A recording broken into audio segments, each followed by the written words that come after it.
Salute, Nick family. Welcome to the Queen's Court. The preseason is upon us. We have our first game tomorrow. Yeah, tomorrow, Tuesday, against the Detroit Pistons. Looking forward to that. We'll talk a little bit about that today as well. I'm joined by Eru. I'm joined by Tony Crow. We're going to talk about the Knicks making an attempt to play faster, something they talked about last season as well. Let's see if they're able to keep it up. We're going to talk about the young guys having a bigger role. We're going to talk about whether or not Julius Randle can play off ball. Remember, since he's been here, I think even though we've had point guards, he pretty much was, had the ball in his hands. So for the first time in a long time, with at least with the Knicks, can he be effective playing off ball? We'll talk about that. We're going to continue with our review. This week, we're going to do the Southeastern Conference. Just how does the Knicks match up in that season series? And like I said before, we'll end it off with the two preseason games this week between Detroit and Indiana. So yeah, fellas, how are you? Peace, Queen. All right. Hero, welcome. So listen, let's start with the Knicks playing faster. Do you like that idea? Do we have the players to do that? Do you think that benefits us? And are we going to be consistent with it? I think we have the players. I think, to be honest, when I talk about playing to strengths, I think that is the strength of a lot of our guys. The problem is the lead guy wasn't his strength per se. It was with Derrick Rose. He still has that quickness. But I think Brunson's going to be able to really do that and help everybody else. Randall in particular, though, I think that's really is his strength. I think what we've witnessed was really him adapting to a new role. This should make things a lot easier for him. And you think about it, just when you're playing defense, it's probably, whether you're a good defender or not, it's probably easier to play defense from a set position than it is from a guy coming downhill and coming at you in that aspect. So I think this should make Randall, I don't want to say unstoppable, but I'll say very hard to guard. Right. I agree. Before I get to Eru, so you're okay with Randall handling the ball some of the time? Maybe not as much as last year, but it doesn't have to go to zero. You're okay with him handling it some of the time? I think exactly that. You don't remove the option at all, like completely. You know what I mean? You reduce the times that you use it, but it's still a weapon. You know what I mean? Like, regardless of what anybody says, it's still a weapon. It's still a mismatch. And now the surrounding guys he should be able to benefit from a one-on-one mismatch more than people tuning in on him and kind of setting the defense to stop him. Ebro? Well, just to talk about the faster pace, absolutely. I want the ball to go back to the guards. Give the guards the options to make guard plays. Tom Thibodeau used Randall too much, leading everything. Being the facilitator. He has the ball in his hand basically 75% of the time. Gets the rebound, runs down the court, set his own post position. One-on-one, fadeaway 3-point shots. That's too much responsibility for a big man like that, man. So, I mean, now, with Jalen Brunson, a lot of stuff is being talked about him. Of course, you got to find your point guard. But at the same time, besides him, we got Fournier, which I think he can lead a little bit. Same thing like you're saying with Randall, not all the time, but just he has the ability. Then you got Rose and quickly coming off the bench. So you have decent guards that you're always going to have a guard on the court that's going to be able to do guard things. And if they're doing their guard thing, then Randall is just, like you said, almost unstoppable. Because before he got to the Knicks, him going downhill, it's hard to stop him. He'll give you 20, 30 real quick. Basically hardly dribbling, just catching the ball and finishing. So if we can get him back in that mode, then that would be an asset for us. And like you said, sometimes if he gets the rebound, he can start the break. But that ball needs to come out of his hands quick, not all the way to like bowling straight to the to the rack. Right. That has to be eliminated from the equation. Definitely. And he said as much. He Yes. said that I have to get better and the team has to get better. Well, him pitching ahead, when he does get the rebound, push it ahead. I mean, not push ahead, throw it ahead, pass it ahead. You don't have to dribble it, all the way down. But, it's a good point. I think, I was thinking that my preference, just with his decision making and with the turnovers, I didn't want him to handle it at all. Yeah. But then I was watching a replay of the Knicks and Golden State, when Curry broke the 3-point record, and Randall ripping the ball, off the boards and dribbling it down created a mismatch for us because there's no other power forward that can stay in front of him. So I'm not sure if it should go to 0, but 25%, like whatever he was doing before, bring it down to set 25% of whatever he was doing before. And I think that still gives us the advantage. And I think if you're doing it less, you're fresher, right? You don't have to worry about decision fatigue because every time down, you have to make the decision. I think that'll help us. And it'll give other people an opportunity to rock and other people to, make decisions, preferably Brunson. But like you said, IQ, Fournier, who's been reduced to just a 3-point shooter, he definitely has more than that, in his game. And I'm hoping we'll play faster. We were last year or next to last in pace, somewhere last or next to last in pace. But that's not just moving the ball faster. That's also playing faster in the half court as well, moving the ball faster, moving your body faster. So it's not just transition. It's just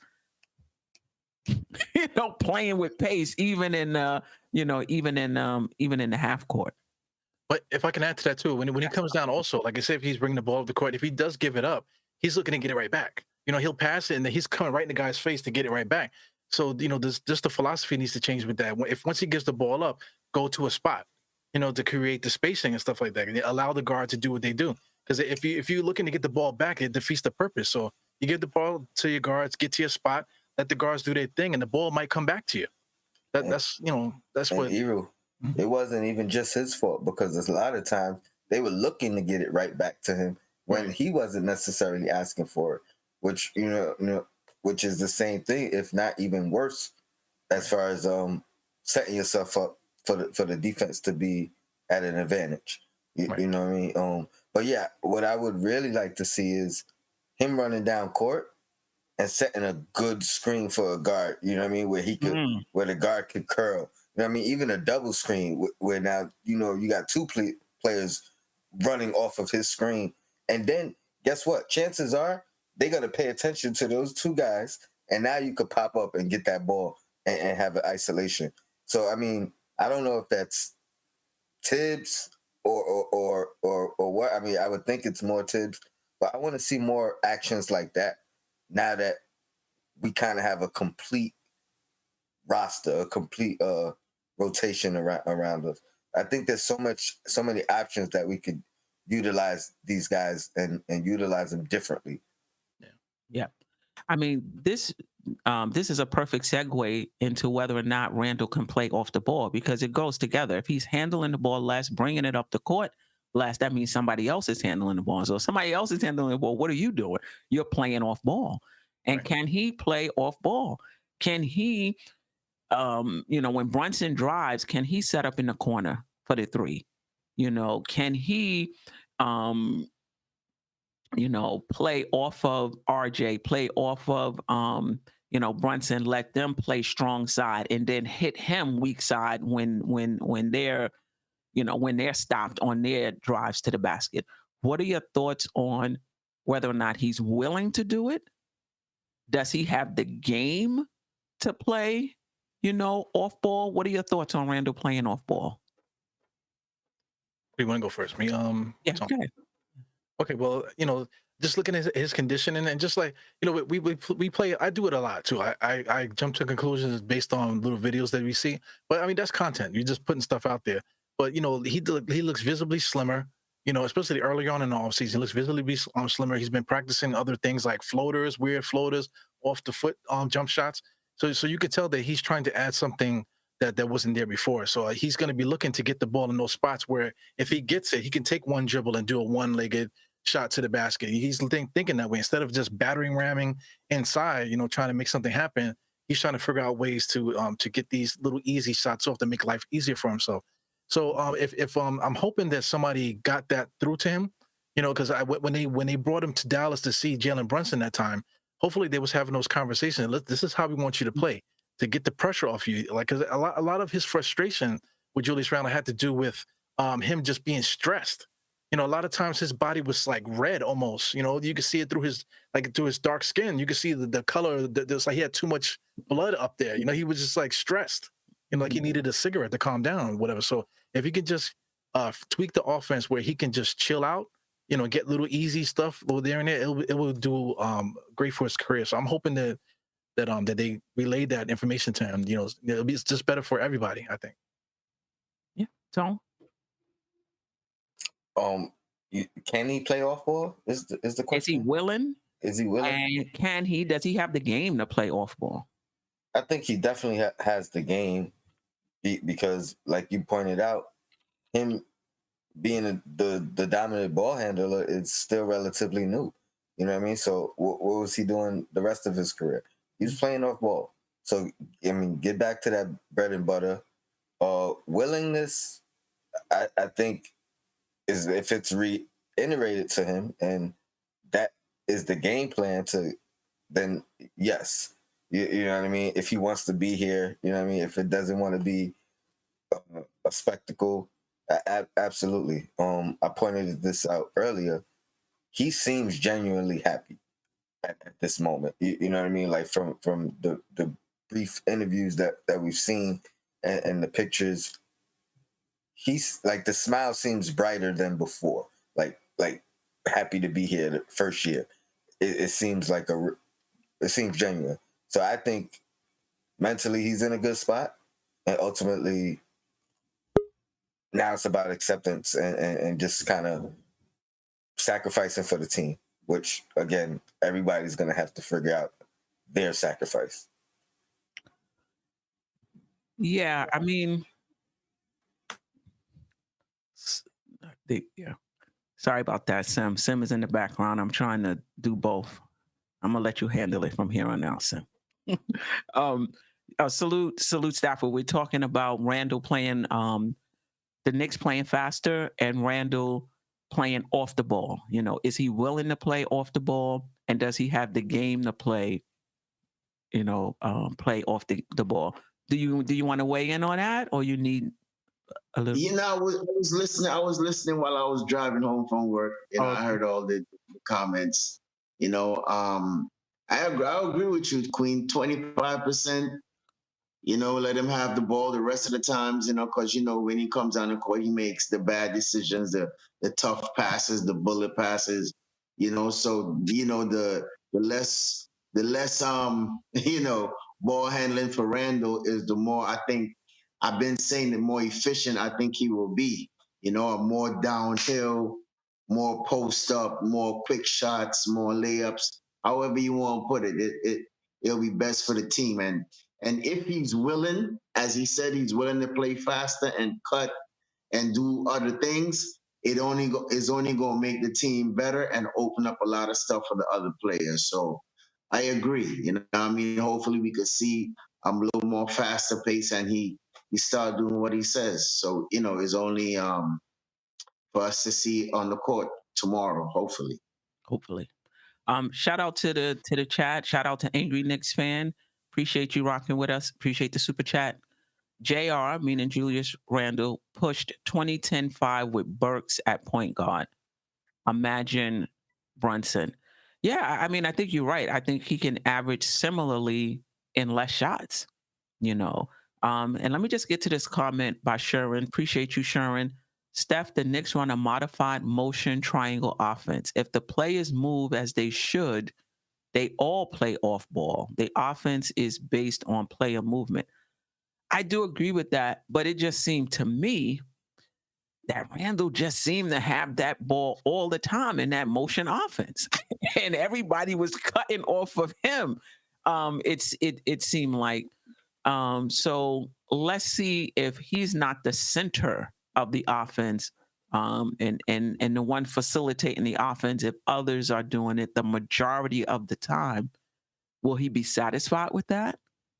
And will he be as effective with that? But I do hear you, Sherman. That is a good point. And Tibbs will say that we run a read and react offense. The defense is going to tell you where to go with the ball. So this is another question. Have the Knicks gotten smarter, either through bringing in Brunson or just being in the league longer? Have the Knicks gotten smarter that their ability to read defenses and the willingness to make the right pass and to be able to decipher what that pass is? Do you feel comfortable that this group is smarter through their own development, through bringing in Brunson and Hartenstein? What do you think about the Knicks' ability to read and react based on the defense? I'm gonna say, I mean, as a team, they have to be getting better. It's just like natural, right? Like, you could have a guy who's not a good defender who never improves, but you're not going to have a guy who gets worse defensively unless it's some type of physical limitation that is new, you know what I mean? Or based off of recovering off of an injury. But as far as IQ should never decrease. You know what I mean? It should only get better, or at the very least stay the same. So as a team, even if one or two guys IQ didn't develop, I would bank that the other 10 or 12, whoever did. You know what I mean? So, and then you look at last year where we started defensively with new pieces, learning the new system, and where we ended defensively top 11. So, I mean, that's showing the improvement in a single season right there. So, yes, I think the Knicks are getting better individually as far as the reads and reacts. Mm-hmm. Anybody else want to comment on that? I got myself muted. My bad. Well, he was talking about reading react offense. We've been dealing with the triangle for years now, ever since Phil Jackson got here. So we done seen so many different iterations of it. So for conversation purposes, yes, we are running a reading react offense. But look who was in the offense up until this point. Right now, we talking about guys developing. Well, now we're here.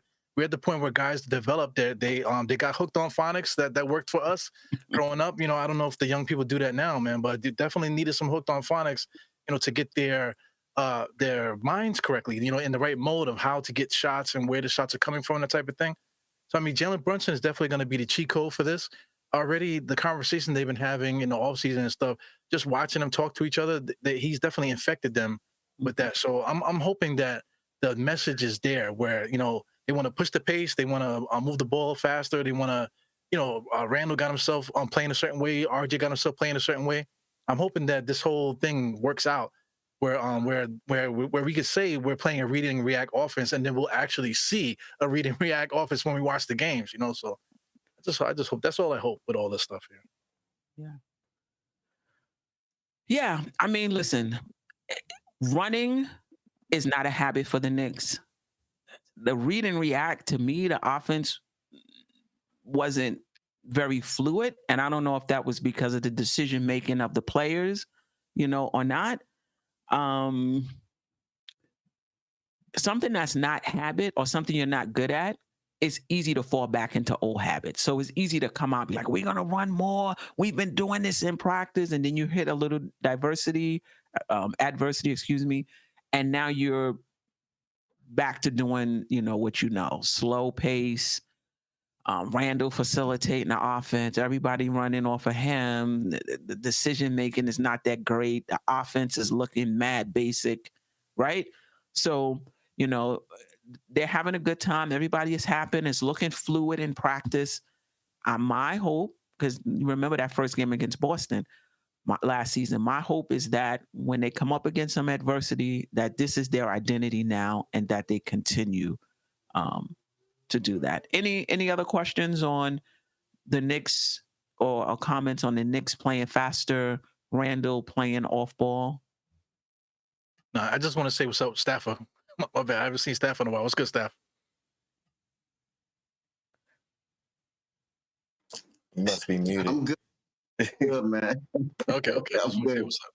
Taking it easy, man. I just keep coming home from work, you know what I mean? So, you know how it is. Yeah, I know how it is, definitely. Geraldine is not a believer. Shout out to Geraldine, always rocking with us. Steph, how many Tibbs teams that you know of played at a faster pace? Yeah. I mean, there's no doubt about it. You hear him last season. I heard run, oh God. But again, Personnel. personnel is part of it, and he alluded to that in one of his comments a few days ago.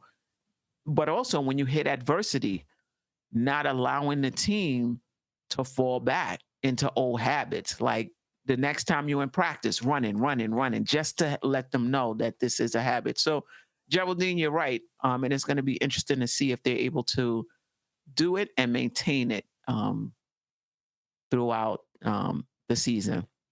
And let me get to this next super chat before we move to the next segment. Thank you. Shout out to Angry Nick fans again for the second super chat. Appreciate you. What if Tibbs starts D Rose and Brunson? Angry. The only thing I would say about that is it may not mean less minutes because listen, let's just say we're talking about Quick. Quick would now still back up Brunson still, so that doesn't change. Everybody will get there, can still get the number of minutes. The issue with Derrick Rose, whether he starts or comes off the bench, is how many minutes is he getting, right? Because I'm thinking if you're playing him behind Brunson and Brunson is getting 34 and he's taking whatever minutes Brunson doesn't play, that's fine. That's just one position. You start playing them together. You start playing them 20 minutes, 25 minutes. Now it's a whole other story. That's less minutes for others. That being said, though, let me ask this question. Is it about winning as a team, or is it about players getting a certain amount of minutes? Like if Brunson and Rose are playing together and Rose is playing 20 minutes and Grimes is getting less minute and Quickly is getting less minute, but we're winning as a team. Does anybody have a problem with that?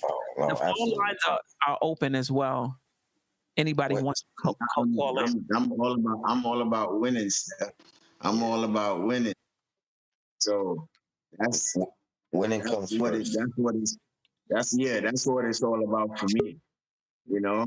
I couldn't care who can get in minutes and who need minutes. As long as we win, I am cool with that.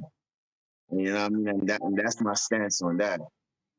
Yeah, totally agree with that. Yeah.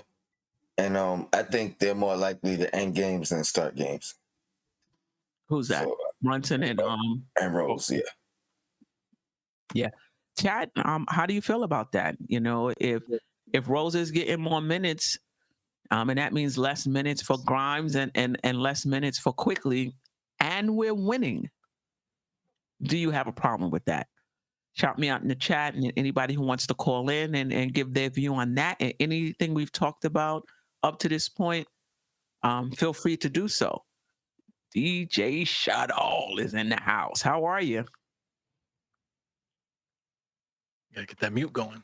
All aboard. Yeah, okay. we all aboard now with the mute off. There we go. And salute to the Queen and the team starting promptly on that 8:30 time tonight. You heard? We was 8 tonight. Oh, but we was 8 tonight. We're usually 8. I'm sorry, I shoulda. We're usually 8. I think last week 10 around there. 8-10 around there. You're right. Oh, man, so I'm really playing there. Please forgive me. No, it's fine. It's fine. I never like to come in the middle of the party. You know what I'm saying?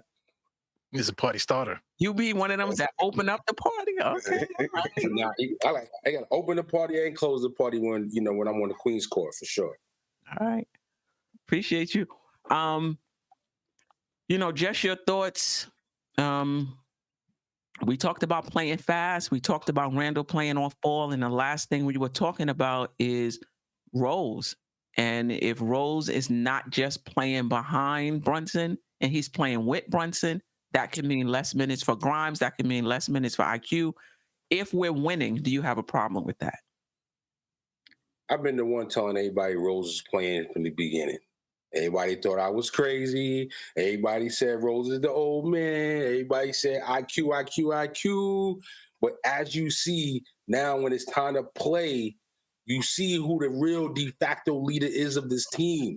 You see where the real heart and soul is of this team. You see where when you need somebody to tell Randall, family, you got to chill and you got to take it like a man, put an ace in your chest and handle it. You see who that man is. And he couldn't really do that last year because he was hurt, he was injured, and he wasn't playing. So he couldn't do it. But he's back. He in better shape than we've seen him in years. And he's coming the ball out. Yo, listen, let's do remember the last time we seen this man, he was leading this team in the playoffs. So, listen, Rose, to me, Rose is the heart and soul of the team, so he can do whatever he want to do. And I'm going to be happy with that. But I've been saying this for weeks. You have. Let me get to this caller. Caller, welcome to the Queen's Court. You're on the air. What's your name and where you're from? Oh, it's Walter White. I'm living in Atlanta. From the Bronx, though. All right. You ain't the only one from New York that moved down to the ATL. How you doing? I'm good. What's your thoughts tonight? I just wanted to make a bit of a statement. Fans, y'all need to relax. We got a shooter, we got a point guard, we got a double-double, we got rim protection, we got a bench that's going to be the strongest, one of the strongest benches in the league. Just relax, like let us play like the Fournier versus Grimes, and if Randall have a decent season, we will shock. Now I won't say shock the world, but we will be in a position to play ball. You know what I mean? When other teams go home, we be still playing. Trust and believe that. They said that we need all the stars to align to make the 6th seed. I don't believe we need all of them. If we can get one or two, if we can get Randall to play level-headed throughout the whole season, and a point guard to do what he supposed to do in Brunson, and one more thing. Put one more thing with that, whether Grimes stay healthy and start to play, or Emmanuel quickly step into that shooting guard role, or we get help off the bench with Cam Reddish. One more thing, and I think we can challenge. You know, we can't live in the past. We got to live in the future. Yeah. You definitely make a good point. I was trying to pull up. I probably won't be able to do it in time. I'll do it later. I wanted to pull up the standings from the Eastern Conference from last year. And you know what? The chat and some people have changed my mind. Like there's a few teams that's just untouchable. Like a lot would have to go wrong for them to fall. Philly, Brooklyn, they're very good on paper, but chemistry could, maybe an issue, remains to be seen. Who else? Miami, Milwaukee. After that, I think Miami is a chance. Miami won't be the number one team in right. No, I agree with you. But I mean, that top they'll still be better than us. Right. No, go ahead. Now I was saying Miami might drop. They'll still be better than us. But I think Boston, and we always play Boston pretty well. And it's a few other teams that Chicago going to drop. Cleveland's going to climb. But it's a way. It's like 3 or 4 teams that may drop out of that top. We can squeeze into the 6th seed. I believe. Evan Mobley out for 2 weeks. Faith. I can't. Huh? No, I was saying you mentioned Cleveland. Evan Mobley is out for 2 weeks. Yeah. Yeah. He's injured right now. Yeah, I mean, thank you, caller. I appreciate you. Thank you for calling in. And also, we have it here on Walter Wright. Make sure you join our ATL MBK Facebook group. We might be doing some events in the ATL, and then that way you can join us. Can I just wanted to shout out Sherwin, who says Toronto will be a lot better this year, and that's another team that I was not a believer on, but I'm starting to see the light, and one thing I can't ever discredit is championship experience, which they have, and then from there they have talent. You know what I mean? And they're just that particular team with their length. You know what I mean? Like they have length at every position, and then the backups are long too. So I think they're gonna be they might slide up into that top, 4 or 5 seed. Just based off of They might championship experience and the type of team they are. They could really But match up see how many and be guys from difficult that for anybody. championship squad is on the team though? How many is The only main about guys, 2? Just Siakam and Van Fleet. Van Fleet. Those are only 2. I'm pretty Those are sure. the only 2. Anobi was hurt, but he was on the team. OG Anobi was on the team, but he was hurt. I'm not sure how much he played. But I will give you Shea credit. wasn't I there? will give you Yeah, credit how though. much he was part of the rotation, but he was there. I will give you credit though for Nick Nurse. You know what I mean? Because he is a really good coach, and I would say he's a championship coach. I'll give you that. But 5-4 Toronto.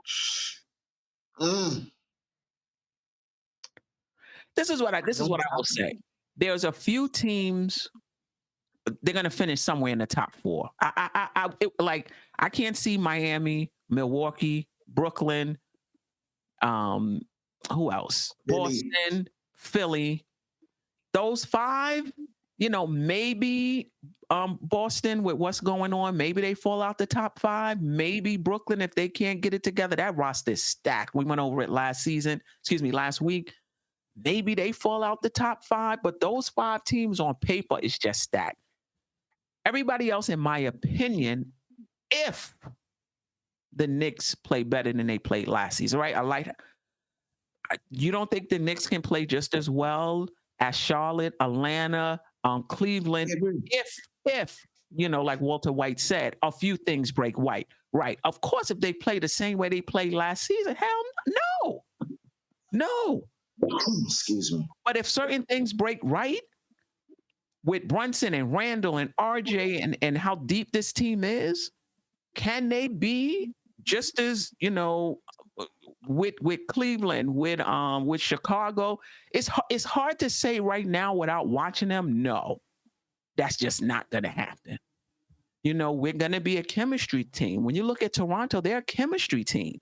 They're not top heavy. They don't have no stars. They don't have superstars.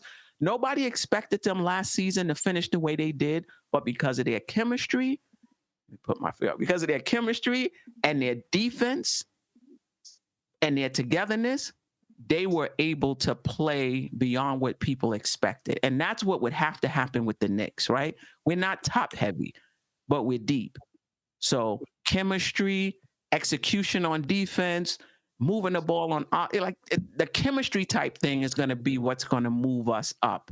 What Toronto did is what I believe many fans think the Knicks can potentially do, which is we don't have a tier 1 superstar, but we could more or less outplay what you would think without having one. But Toronto's proven it, and they've actually done it. They did it all those years. DeMar DeRozan was great. Yes. He wasn't a tier 1 guy. You know what I'm saying? He was kind of like a RJ, if you will. But they managed it year by year until they got Kawhi. And then now, even after Kawhi leaves, again, no tier 1 guy. And they've proven, again, that, with superior coaching and chemistry, that they can Will do and it. effort. Right. Yeah, these guys play tough, man. These guys play tough, and that's what we need. Randall playing tough, hustling, loose balls, and RJ, getting the scrappy plays, and Mitchell, whipping the ball from somebody. Like we just need that kind of level of just like mentality and action on that court. Yeah, because we're not going to be like out skilling a team. We're making words up again tonight. We won't outskill teams. This is not a team that's gonna, we're not gonna shoot other teams out the gym. We're not gonna be, doing the super crossovers and the fancy moves to really, to do that kind of thing against teams. It's really got to be like hard work, determination, and grittiness And team.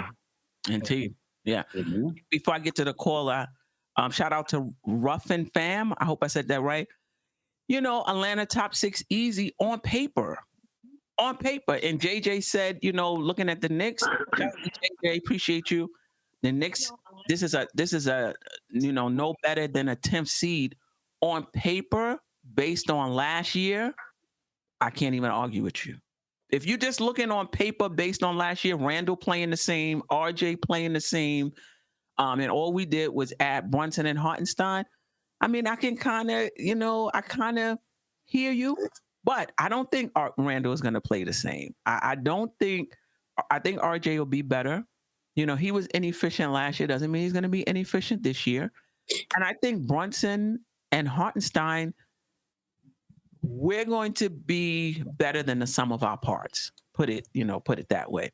Tony, real quick, then I'll get to this caller. I just wanted to add, if we're basing it off of last year, number one, we got to base it off Brunson's last year. So you add that dynamic, and I was on record saying, hey, if we had Brunson, if we had Rose during that stretch, it would have changed everything from being 3-17. You know what I mean? Even if we was 10-10, that would have put us in a whole different dynamic as a team, having 7 more wins. You know what I mean? So even if things didn't break perfectly, just the addition of Brunson, I think, changes things.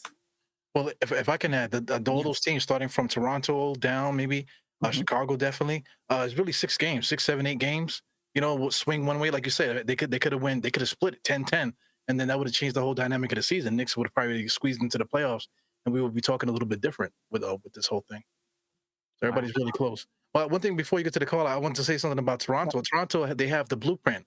They've been doing the same thing for a long time. Even though they had it with DeRozan and they were able to fix it around, they still have a blueprint where they could show teams, say, listen, you're in here now, you're in the Toronto system. This is what we do here. Whether we win or lose, this is what we do, and then we're going to keep building through this. And they've been doing that throughout the course of the year. But, they got lucky when they got Kawhi, but once they lost Kawhi, like Shuttle was saying, peace Shuttle, by the way. You know what I'm saying? He was reiterating the fact that they went back to their blueprint. So now they got this piece now. The Knicks are still trying to draft their blueprint. They're trying to figure it out. So we're almost there, I think, man. I think we're almost there. Yep.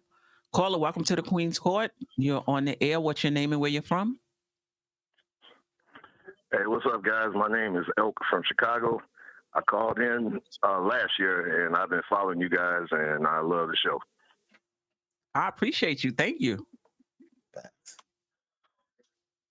I want to answer the subject. You saying, is Randall going to play off ball and faster? I mean, of course, we got the best point guard that I think that the league had to offer in Brunson. Then you got my favorite player, Rose, bagging them up. I know it's been like a round and round talk about who's going to be the starting point guard and the bag up. I mean, Rose and Tibbs are joined at the hips. I mean, I just want to let you guys know that they're like father and son. So it's basically going to be Rose over everybody. So that discussion that people keep having, that, just dead that, because it's not going to happen. He is the OG of the team, and he's in super shape now. I've been watching the guy since his rookie year. He's down to an ultimate weight, which means he is going to play faster, meaning he's going to have the ball. Brunson's going to have the ball. Julius Randle won't have the ball. So this offense is going to look a whole lot different this year. And then you got a center who is like Joakim Noah, reminds me of the old Bulls days in I could see a lot of things happening with this team, and I could see him going back to that original fourth seed when Rose first came to the team. Yeah, I mean, the thing about this team, because we're a chemistry, to me, I felt our success is going to be based on our chemistry. We can be 10, we could be 6, we could be 5. You know, it just depends on how the chemistry. I believe we're going to the championship. I think this is a very special year, and I always say that when I call in. But I just got this feel this year, y'all. Y'all just don't know. I got this feeling. You know, Rose is running out of time. Thibodeau is pushing his buttons. You know, we got to go get it. 1973 is, I think, the last time you guys won. I mean, it's y'all time. I mean, I can't see the East with all the turmoil going on with all these different teams. How come we can't be in the playoffs and surprise everybody? Like Barrett said, we got Barrett back. I mean, this team is solid. I don't really see anybody in the East on a balance scale, position to position, that can really mess with us. I mean, and then with Rose coming in with this new swagger, I mean, dude cussing and doing all type of stuff, I promise y'all, he's never done. So it's a different mentality coming in this year. Tibbs has never challenged him before like that. So I think it's going to be very different. Carla, what's your name? Help. Carla, what's your name? I've been following Rose since he's been a rookie from the Shy. That's where I'm at. Right, we gonna call you championship help. Yeah, no doubt. And DJ Shuttle, man, I think you and I got the spot on take. I was watching the Queen's Court last week when you was on, and man, you made total sense, dude. I'm trying to tell you. Everything else that they were saying about this rotation and can he stay on the team, you have to have somebody on your team that brings experience. Taj Gibson is gone. Brunson was an understudy of Rose when he was at Chicago, so people don't even know. Low-key, they already got a rapport. So you don't have to really do much with the point guard position. Quickly is legit, too. People hyping him up, but you need a guy like that. So I think we got the best backcourt. But as far as starting dude, no. He got to, get his feet wet, learn from the best, then come in. So I think we got a shot. Queen, keep up the good work. You're very astute in your game. Tony Crow, Steffa, homie over there, DJ Shuttle, keep it real. Peace out. Appreciate you. Peace out. Peace out. Listen, shout to him for the whole tape, but really shout to him for another key piece of information that many people don't know. The Brunson Rose connection. Yeah. That they already got a history and they good since Brunson was a youth. Now that is good information for those who did not know that. Yeah, that is true. That's part of the chemistry, the synergy. We are one. And Brunson won his high school championships in Chicago too, right? With Rose as a tutor in his ear. Right. Yeah. So they've known. Shout out to Marvin in the chat also too from Chicago. Oh, Marvin is in the chat? Yeah. Appreciate you, Marvin. Wow. All right. Yeah, but he ain't lying about Rose either. I saw Rose doing an interview with no shirt on. I was like, yo, D Rose is wilding right now. But I like it. And the cussing too. Because it's like a whole new type of energy. It's like, yo, I don't care no more. And yo, we going for it. And I'm the leader. I'm setting the tone. Watch, and this is how it's going to be. Eyes on me. Randall, everybody else, stand down. I got this. And listen, if somebody deserves on this team to do it, it's D Rose. It tells you right there how bad he wants to play. Going chest naked on a press conference. That's crazy, man. I was saying last part. Rose is like, listen, all that minutes restriction and no back-to-backs and all that. Listen, y'all talk all that talk y'all want to talk. I'm coming here to play ball. And I love that energy and that spirit. And that's the type of leadership the team needs. They see Rose going hard like that.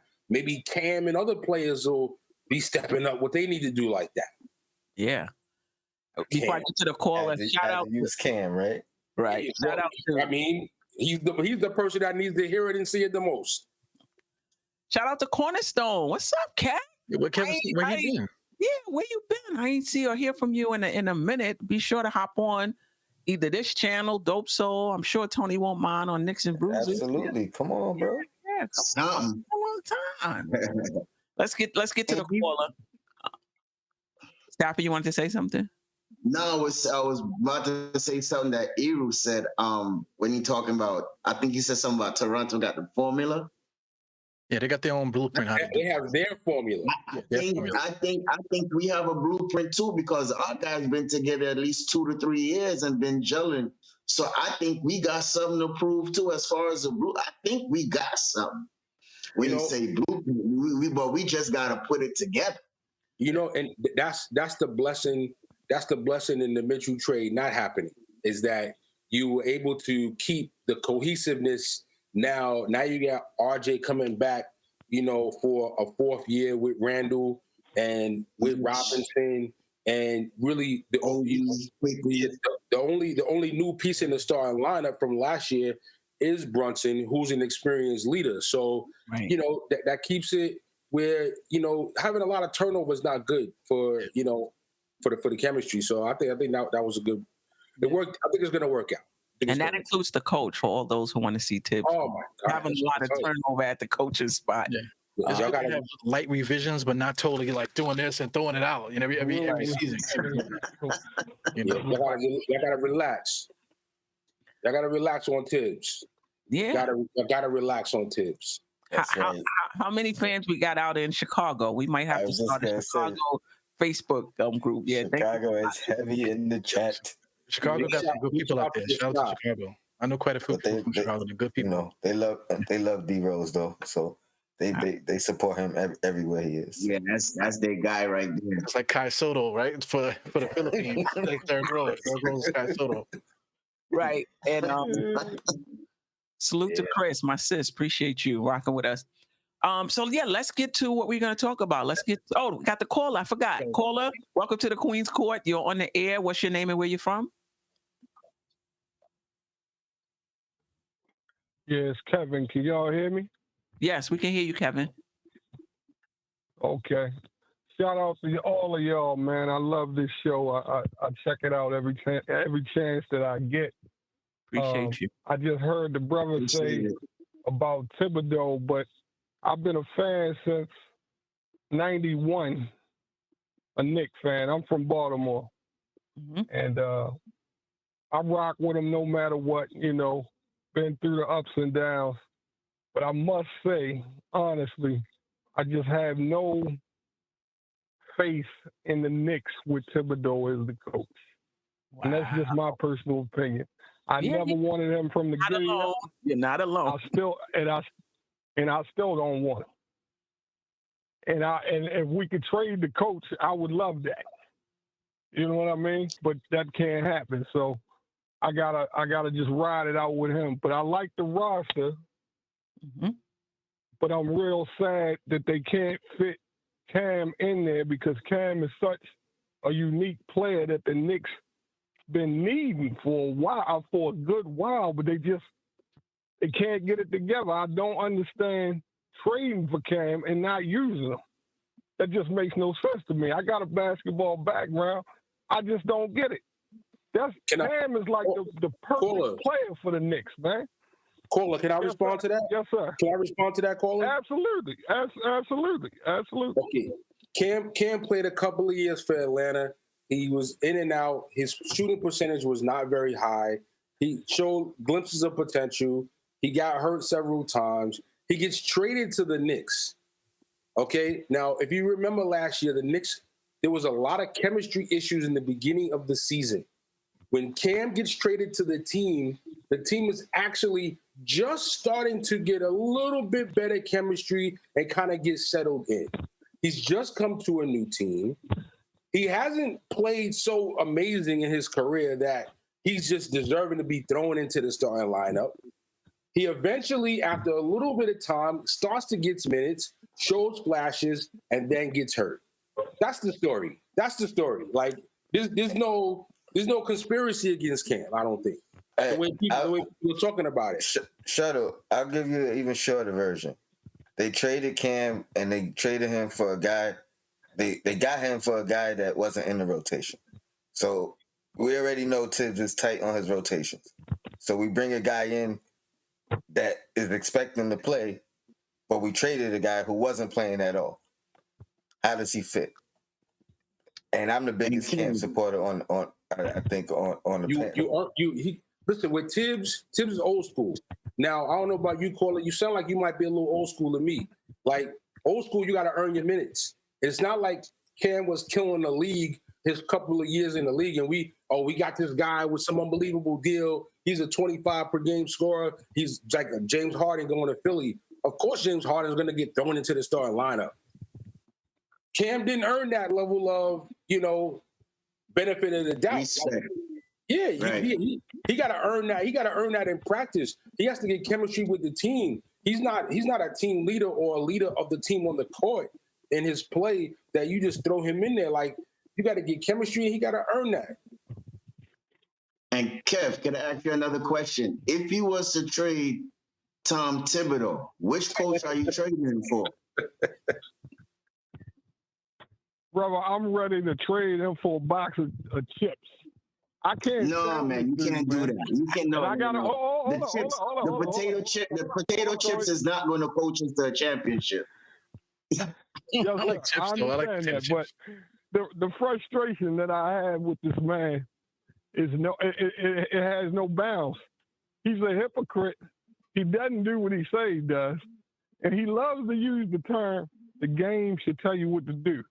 Why don't the game tell him what to do? I don't understand that. This man always says, if you play well in practice, this, that, and the third, we know what he says. But you even got to admit, his words don't add up in his actions. And that's just my opinion. That don't make me right. Yeah. So what would you say about the fact that Grimes was able to get minutes in his rookie season, that IQ got minutes in his rookie season, and then even more minutes in his second season, obviously because he's earning them in practice? What I would say to that is the only reason I believe these brothers got that opportunity was for maybe an injury here. If not for that, this man would have played every veteran that he could possibly play for 48 minutes. I mean, I'm not going. It might be true for Grimes, but not IQ. Yeah, IQ. I mean, I'm from Baltimore, so IQ was my man. But yeah, he got minutes where he didn't even deserve them, but he stuck with him. Yeah, I was like, please take him out. But yeah, that was my main point. I didn't want to hold up the whole show. I've been listening to y'all for a minute. I just wanted to shout all of y'all out. Appreciate you. Just give my little gripe as a 32-year Knicks fan. But I wish nothing but the best for him. Don't get that part twisted. I'm glad you appreciate us on this show. Most of us on here have our own channel. So make sure you subscribe to Dope Soul Sports Talk, Knicks and Bruises, Die Hard Knicks, and DJ Shuttle. What's the name of your channel? Knicks Vibes Only. Knicks Vibes Only. Yes, sir. Yes, sir. Keep doing what y'all doing, man. Appreciate it. All right. Appreciate y'all. Let me rant for a little bit. Of course. Right. This is what I'll say about Tibbs, and I can't say I agree with everything he does, and I can't say I understand everything he does, but I'm not going to attack him with the venom that a lot of Knicks fans attack him when we've never been NBA coaches. So I'm not saying you can't say, I don't understand where that was coming from, or I would have did something different, or I would have liked to have seen something different. Like, people be going in, he messed up the rotations. He like we got the sheet about how things should have been done, and we can see how he veered off path. So the only thing you could say is, I don't get it. I don't understand it. I would have did it differently. I would like a coach who would do this, that, but people are coming hard. Like, we understand what it means to be an NBA coach. Like we know it and we can see. I'm a psychiatric nurse practitioner, right? So I prescribe medication for depression, anxiety, whatever. So some of these fans need some meds stuff. So I'll get a refill. Use a refill. I'll get a client who was seeing another psych provider, and they have a specific medication regime. I'm in the know. And I still approach it with respect and be like, I'm not sure. I don't kind of get what this provider was trying to do here. Not, oh my God, how could you prescribe? Because maybe that provider saw something I didn't see. They working from a different framework I'm not working from. Or I can see clearly what that provider was trying to do, but I don't do that. So I'll tell the client, I understand what your previous provider was trying to do when they prescribed this medication, but that's not how I work. Right. And I think it's the same thing with coaching. You can look, another coach can look and be like, I understand how he made that decision or why he made that decision, but I wouldn't do it that way. But fans, we all in on Tom Thibodeau, like we in the know. You're trying to apply logic here to Knicks fans. What's wrong with Queen, would you say that how Tom Thibodeau brought a little respect and a different change in culture to the New York Knicks at this time?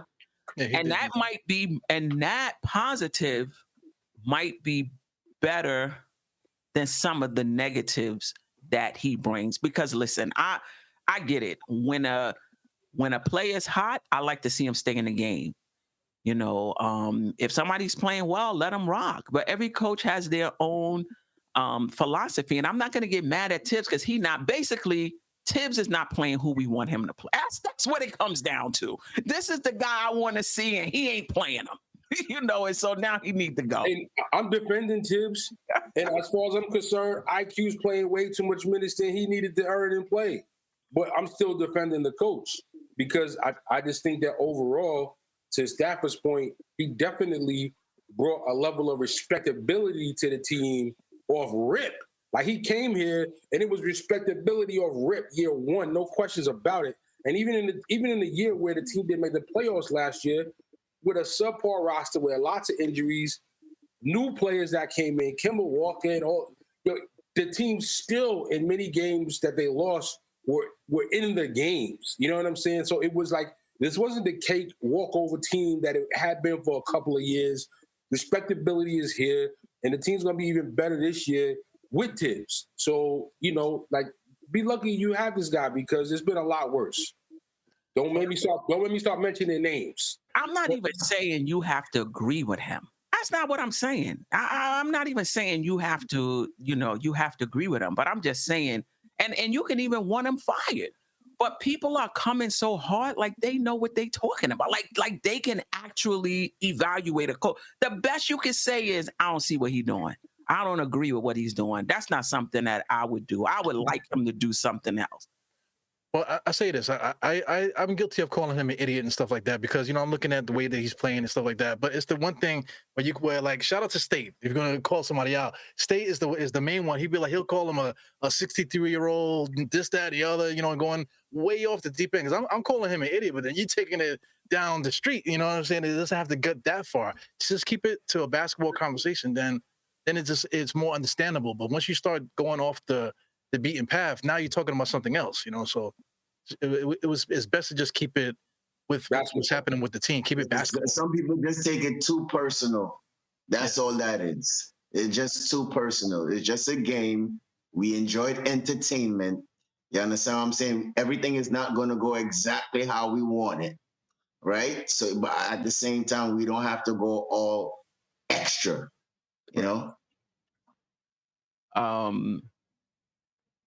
Who is that? Walter White, appreciate the super chat. Knicks culture has improved. Give Tibbs a leash. Listen, The bottom line is results. If the Knicks don't improve the way the front office thinks they should improve, Tibbs will be gone. I mean, it's just, it's just as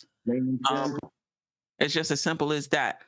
All right. Is this another caller? You on the air? What's your name and where you're from? Hello, my name is Brian. I'm from Baltimore. I want to say hello to everybody. Appreciate you. Day one fan since this channel first ever start. I've been a Knicks fan since 1990 to now, and I just want to say we got a good team. We just need another. I think was like Charles Oakley. If Randall should come like the next Charles Oakley, because he was dangerous in that middle. Like nobody won't try and shoot over him. He won't mind fighting that charge for the team. Well, that's all I can say. I don't know. You're talking about like an enforcer, because Oakley was the enforcer of the team in those times. You know what I mean? Nobody could mess with Patrick. So I understand where he's coming from, but I don't think Randall is that type of guy. You know what I mean? He's not an enforcer. Yes and no. He's more finesse. But it's funny you say that because Randall has the attitude of an enforcer coming into the league even as a rookie. I remember him going face to face with KG, like what? You know what I'm saying? And they asked Kobe, like, yo, Kobe, what's up with that? Oh, he handled like a grown-ass man. I remember that.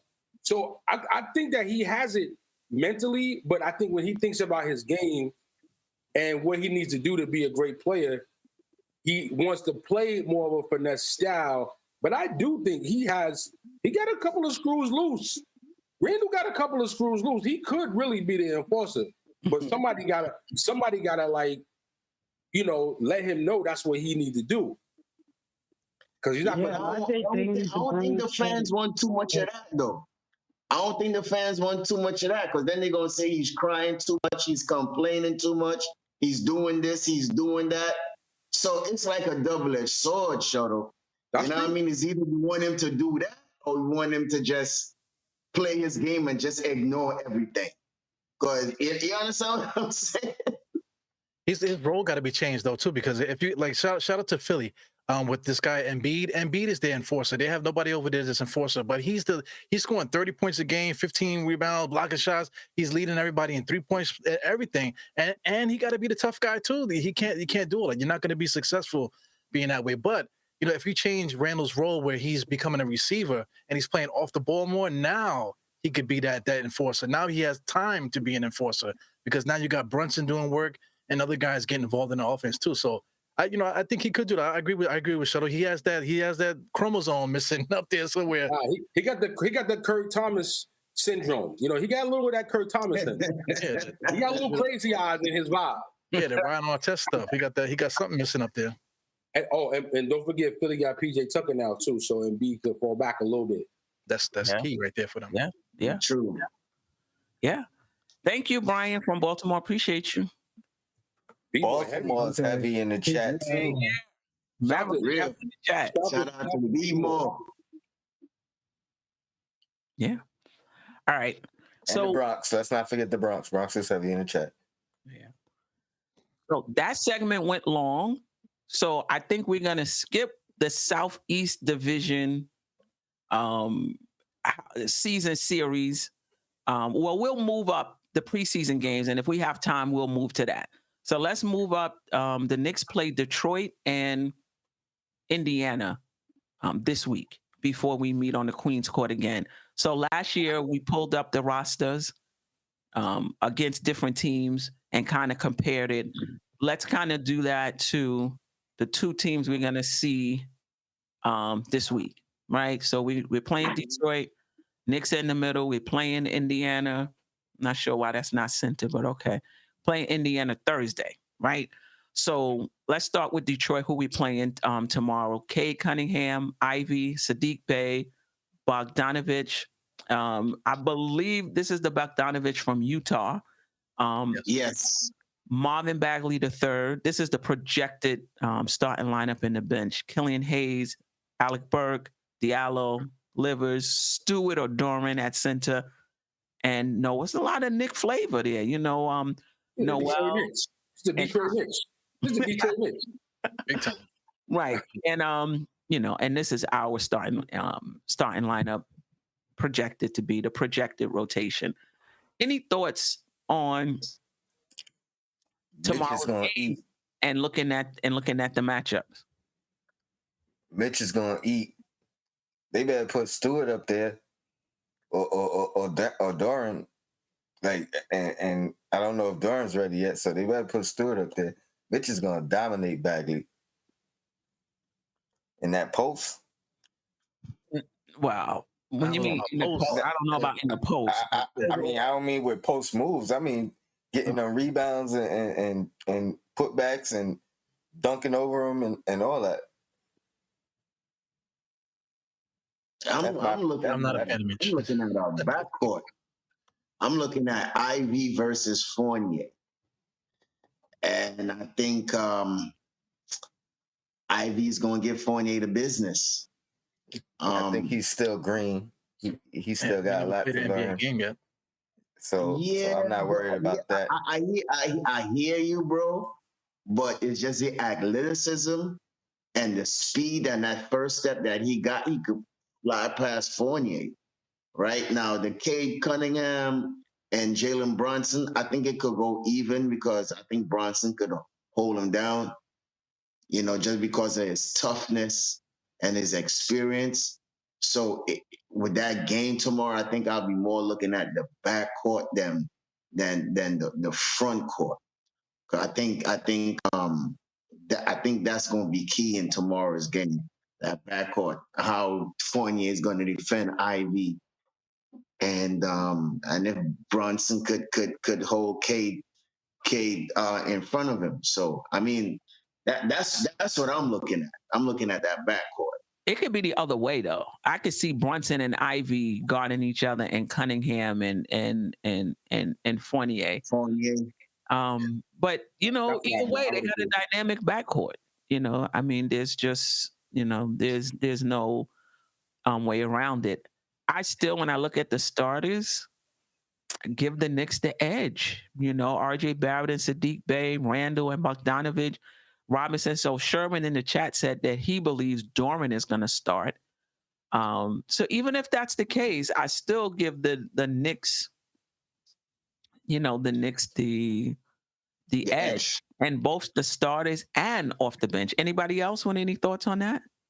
Well, I'm looking at the front court, if I could say that. Sadiq Bey versus RJ Barrett, that's a good matchup right there. Yeah, and then Bogdanovich is that's the way that we want Randall to play. We want him to play like Bogdanovich. So, well, I think that's pretty evenly matched. So I would love to see how they're going to go at each other.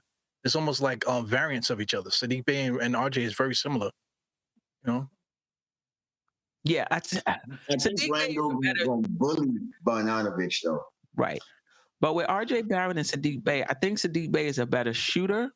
I think RJ Barrett is better like going downhill. But you're right, in terms of body type and athleticism, they do seem to be similar. I think the matchups could get scrambled all across the board. Like I think you can make an argument for multiple players to be guarding different guys, regardless of their position, based on those lineups. You know what I mean? Like I could see Randall on Bey. I could see RJ on Bogdanovich. Mm-hmm. I could see, like you said, you could see Brunson on Ivy and Fournier on Cunningham. Right. I could see like RJ on Ivy or Cunningham, depending on what they see out there. So I think this is going to be a good test of our defense early because it's very switchable against the other team. You know what I mean? Like if they need to switch, it shouldn't be a mismatch no matter where they do it at. So, but Tony, don't you feel in my opinion, you don't feel like Sadiq Bey is the more threat than for RJ to guard him? Yeah, that's why I said I could see them putting RJ on Bogdanovich and Randall on Bey. Randall and Bey have matched up plenty of times in the past. Like that's what I'm familiar of seeing. I'm not too familiar of RJ and Bey matching up head to head. So I could see them. How tall is Sadiq Bey? Say it again? If you don't mind me asking. How tall is Sadiq Bey? Right, 6'8". 6'8". Well, let me see this, guys. 6'10". Let me see this, guys. The last matchup against Detroit again, and the Knicks, Marvin Bagley scored 27 and had 7 rebounds against Mitchell Robinson. Man, Mitchell Robinson in that game, he had 4 points, 9 rebounds, 5 blocks though. So I mean, Mitchell Robinson still is prone to get beat by guys that know what they're doing, scoring wise and stuff. So was that head to head? Because I remember Stewart giving Robinson problems. I mean, head to head or not, 29 minutes versus what's the minutes for the other guy? 35 and 29. I mean, they were out there at some point, facing against each other. Yeah. Well, listen, one of the things I want to see, and I can go through each player and point out what I want to see, but we focusing on Mitchell Robinson, how can he impact the game even if it's not in the stats? And that's something that he's been doing, already, but I want to see it even more, just in terms of his rotations, deflections, altering shots, and those things may not show up in the stat sheet. But if you watch the game, he may end up with 8 points, 8 rebounds, 2 blocks. But if you watch the game, you could be like, wow, he was all over the place. Though I will say this, when Robinson is all over the place, it does show up in the stat sheet. And that being said, when he's had his most effective games, you look at the box score and you be like, wow, he had 15 points, 12 rebounds, 3 blocks. And I saw that. Like he was everywhere.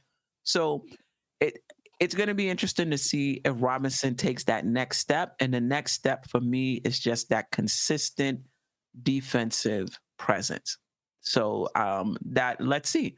If there's going to be no rest for the weary. Marvin Bagley, Stewart, Doran. And he's got to protect the rim against these driving guards in Ivy and Cunningham. You know what I mean? So he's gonna have his work cut out for him defensively. Marvin could stretch the floor, so he got multiple different looks as well. And we talked about enforcers. I mean, maybe this is the year he goes from being the lanky shot blocker to the guy that puts a few people on the ground. Please. Mitch? Yeah, Mitch, please do that. Yeah, can we get a little bit of that, Mitch? If you hear me? People that know me from my channel, I'm constantly going at Mitchell Robinson, and people actually cap for him and say, oh, but that's not his job. His job is to do this. So whose job is it? If Mitchell Robinson's only job is to get rebounds, block shots, and maybe do little putbacks and things of that nature, then who else is going to be the enforcer but him? He ain't doing nothing else. I mean, Right. we got a country strong guy like Sims that'll be effective and put somebody down. Sims might be on a podcast with us. He ain't getting no minutes. And Mitch want to come to Defensive Player of the Year. So this is the time to be that. Yeah, be that enforcer, be that rock in the middle. Start throwing down people for real. So if you really want to be in that conversation, you got to play nasty out there. And I agree with you. Yeah, 5 years in the NBA, when is it going to happen? Are we still developing you or what? Let's get it together. You got paid, 5th year in the NBA. You're here, the starting center. Let's do it. Let's get busy. It's time. Time is money right now. Right. People in the chat said that Bagley played the 4. I got these lineups from the depth charts from ESPN, the potential depth charts from projected from ESPN, and they had Bogdanovich at the power forward and Bagley at the center. Listen, it's the preseason, right? By the time it's over, this is why you play the games. This is why you play preseason, to mix it up. So by the time it's all said and done, it might be Bagley at the 4 and Duran at the 5. Who knows? This is just an exercise, right? This is just an exercise. I think the Knicks are going to play significant minutes tomorrow. I don't think this is going to be like football where, you got your play, they'll play just the first half, first quarter snaps, and then you bring in, other players. I think the Knicks are going to play heavy minutes. I think they're going to be in full regular season rotation tomorrow. Why not? This is Tibbs we're talking about. That's what we do. You're sure right. That's Tibbs. Yeah, we only got 4 games too, so I guess they're gonna try to expedite it. We used to have more preseason, right? It used to be almost close to 6 or 7 games, right? Well, this was something that the Players Association fought for less preseason games. Oh, that was the Players Association. Okay. And yes, Grimes won't be playing tomorrow. Yeah, he's injured, right? Yeah. It's foot. Yeah, it's foot. So that's another opportunity, for Minutes Reddish. We for talked Cam. about this a little bit on Knicks and Bruises, right? More minutes for Cam. And let me tell you, if Quickly and Rose get most of those minutes, and we don't see much of Reddish, that it's a wrap. No, Reddish is going to play small forward for RJ. Yeah, but if Grimes is not playing, I would anticipate that he gets even more minutes, right? If Grimes is not playing. Oh yeah. If Grimes is not playing, that's what I'm saying. With Grimes not playing, then Cam's minutes at small forward is pretty much locked in until he does something to blow it. And Shuttle, he better ball out. Yo, okay? Listen, Cam, I swear. You come in like you act like you don't want to play and you all nonchalant like you made the team already. Bro, you better ball out. You got Knicks and Bruises, you know what I mean, throwing up the pom-poms for you and everybody else. You better ball out, bro. You better ball out. That's all I got to say. Grimes is injured, unfortunately. And that's how you lost your spot. So you better come in and try to take his spot. This is why the team is deep. This is what you got to have: resources and players to step in and step up. But is that fair though? In a preseason game where everybody is trying to tune up for the regular season, that he needs to ball out in order to get more playing. Just play good defense. What has he proved since he's been in the league? What has he done since he's been in the league? You don't need a tune-up. You need an alternator. That's what you need. An alternator. All he has is length and width. That's it. Length and width and good defense, and we know he could shoot. But what has he done?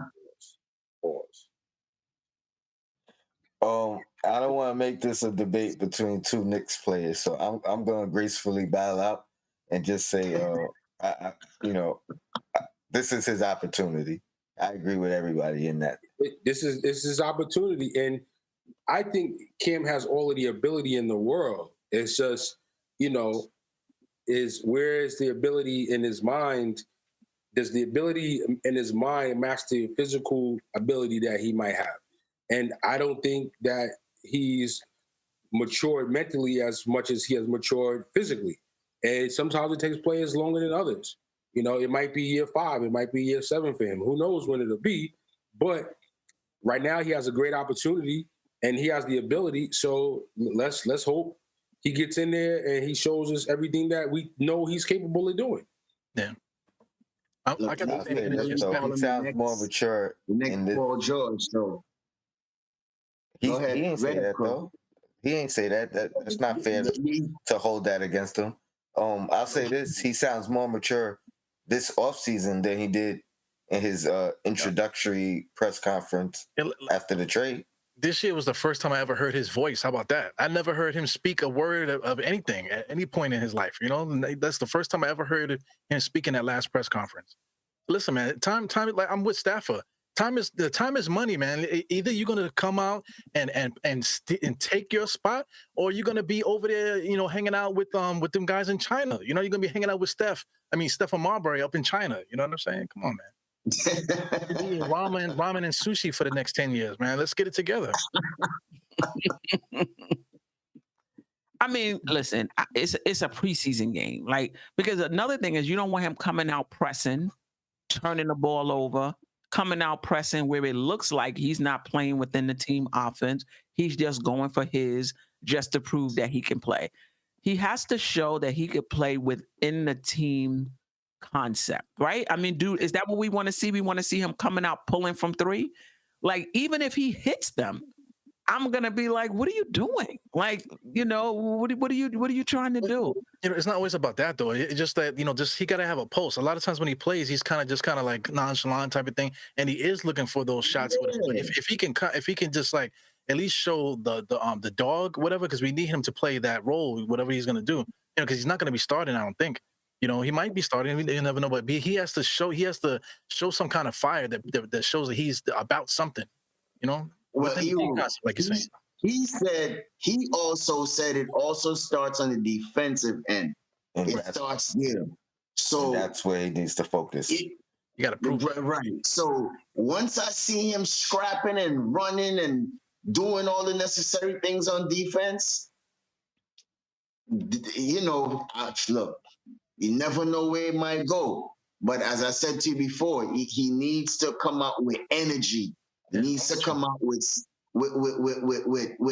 this is my last contract, or you know what I mean, my last supper, and just ball out regardless if it's preseason or not. Because this in a sense is your last chance to get a decent contract to stay in the league. You don't want to be in China like that's what Eru said, sipping sushi. This is his first chance. He got to do what he got to do. But let me ask you this: is he not playing hard when he's in the game, or is he playing nonchalant? Or some guys are just smooth with it. They just smooth with it, so they look like. You know, when I watch Kevin Durant, I'm not saying he's Kevin Durant. I don't get the sense that Kevin Durant is playing like he's on fire. He's just smooth with it, and he's effective. So I think Cam is one of those guys. I don't. Well, I mean, I think the other criticisms are fair, but I just don't. He's not going to look like he's on fire because he's just smooth. That's just. But Cam Reddish is more worried to me. The way that he plays, he's more worried about his edges. If you look at Kevin Durant, his hair looks crazy with the patches, and they haven't had a shape up in like 20 years. But Cam Reddish, his braids at the end of the game is still immaculate. You know, he still got he's shining and stuff. His edges look good. You know, come on, man. He needs to show something. Shots fired. Listen, if you're gonna be smooth. If you're gonna be smooth like that, Steph, like Tony Crow said, Iceman, 30 points a game, easy buckets, day one in the league, ABA and NBA. Okay, you're gonna be smooth like KD with the chopped up hairline. He's a walking bucket, most lethal scorer, arguably the league has ever seen. So when we come, I know you say he was not them, but when you talk about a smooth player gets buckets easily walking in the league. Like we in year 4 now, and he scored a little bit here and there, but he ain't been a walking bucket. So he don't get like the ability to be labeled in the smooth category because he ain't been that smooth yet. You know what I'm saying? He need to be a little less smooth and a little bit more aggressive. Shuttle, what you drinking, Shuttle? You guys. This is a one of one unique Young and May cognac that we sipping on. That's smooth. Shout to Young and May. That's smooth, right? Right, DJ Shuttle? That's smooth. You know, when you're drinking, that's smooth. I want my basketball players to be. But the point I was trying to make, I don't think he's loafing. That's the point I was trying to make. I don't think that he's out there like not caring about, you know, what's going on. I'm just saying it just looks that. It could be that it just looks that way.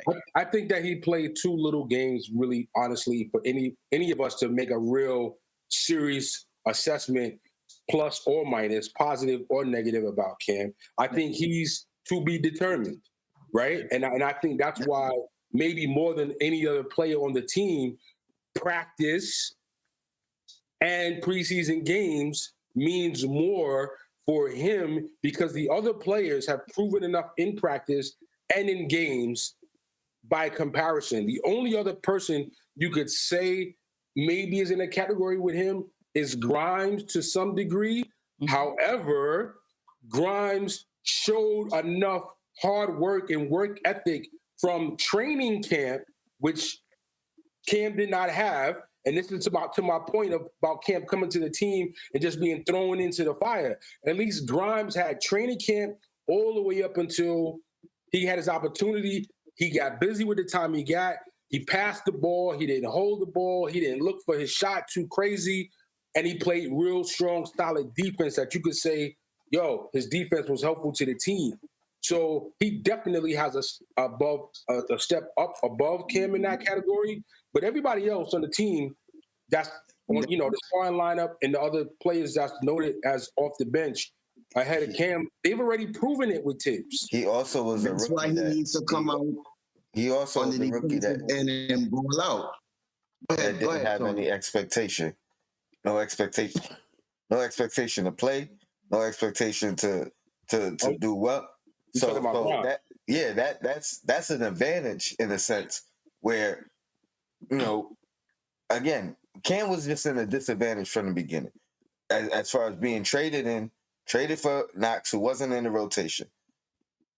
Coming to a coach like Tibbs, where everything's going to be merit based. So I don't care if we just traded for you. You still got to earn your way in, which means you got to fight against the tide. You know what I mean? Because the tide was already going.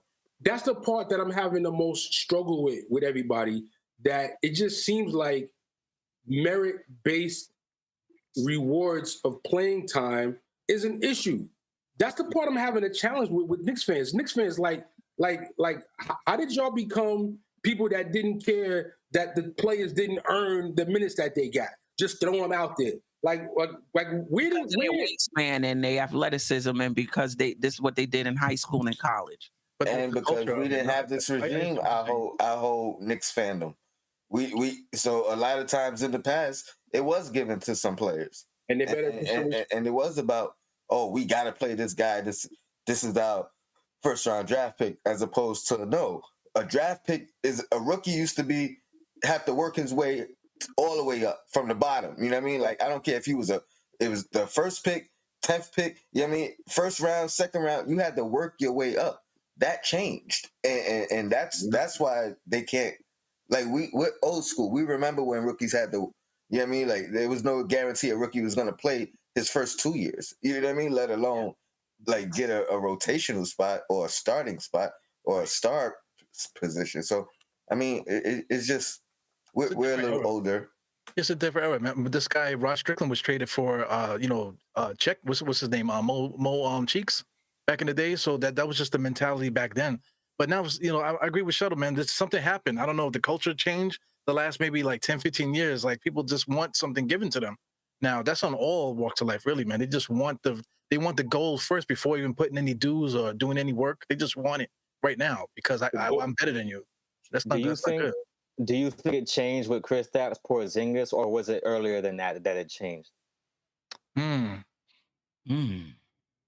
Knicks fans? Or for Knicks players or the fans?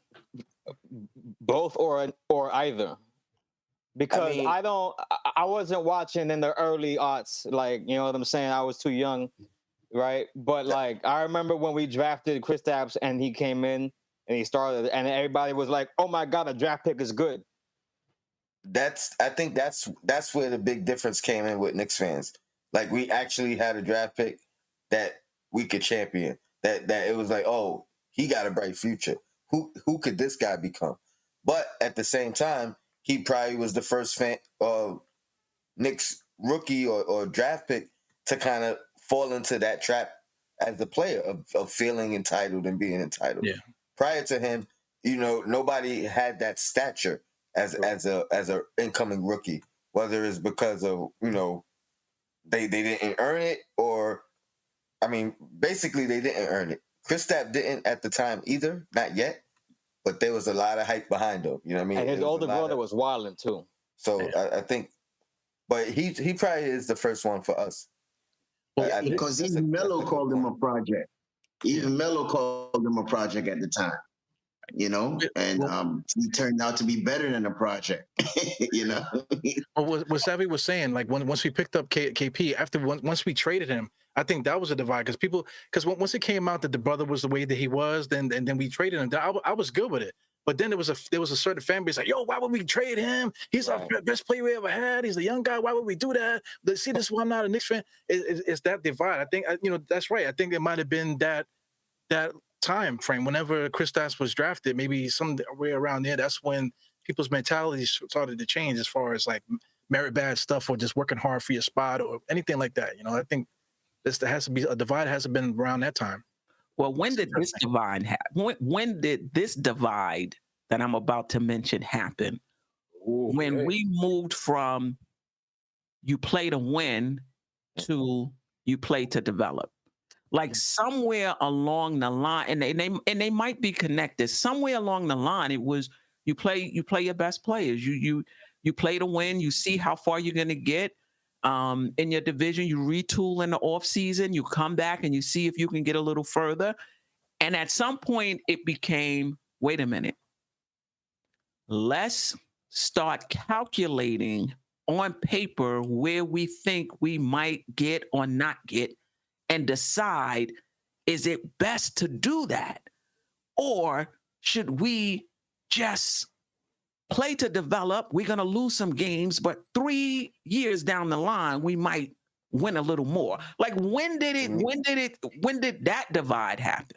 I can't tell you when, but I can tell you why. Like, that's a front office decision. Coaches aren't making that decision. No, coaches are coaching to win. In the fan base, when did because that's all I hear. That's a big divide in the fan base. Yeah, somebody said that in the chat today with that French kid. Somebody said it in the chat today. Maybe it has to do with trust the process and it becoming a slogan and it becoming like maybe with Philly.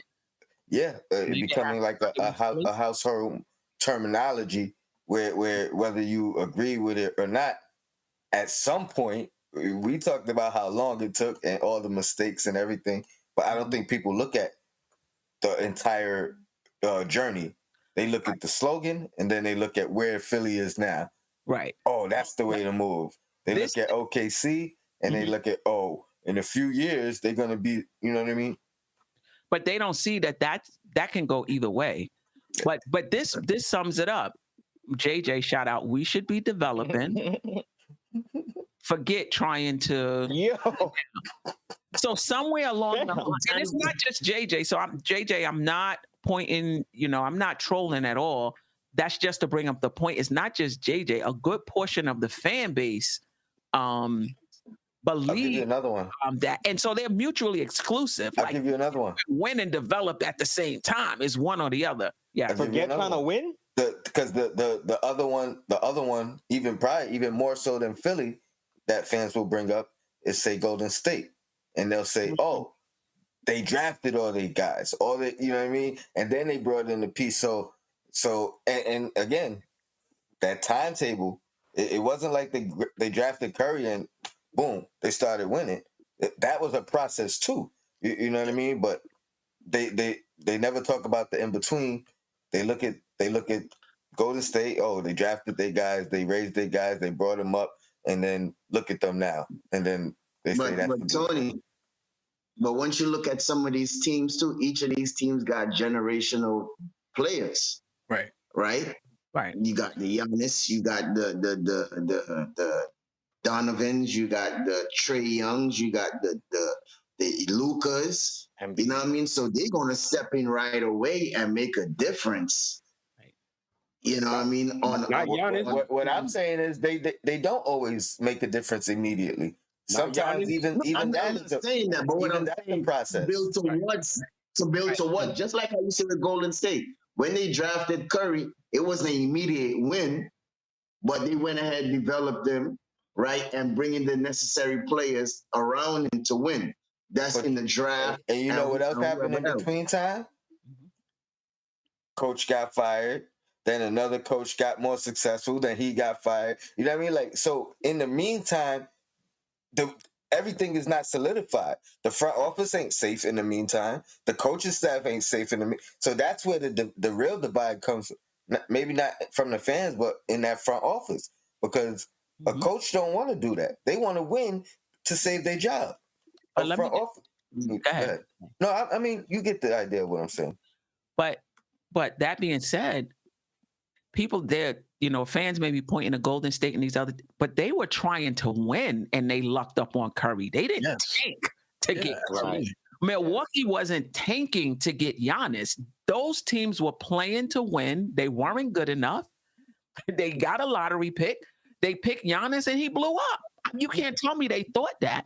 Golden State was in the lottery year after year. Anthony Randall. Since they traded Chris Webber. Jesus, that's how long. They went in they didn't tank to get Curry. They just weren't good enough. They fell into the lottery. They happened to get Curry and he blew up. They didn't think Curry. And those guys weren't. Those guys weren't number one picks. You know what I mean? Like, so you're 100% right.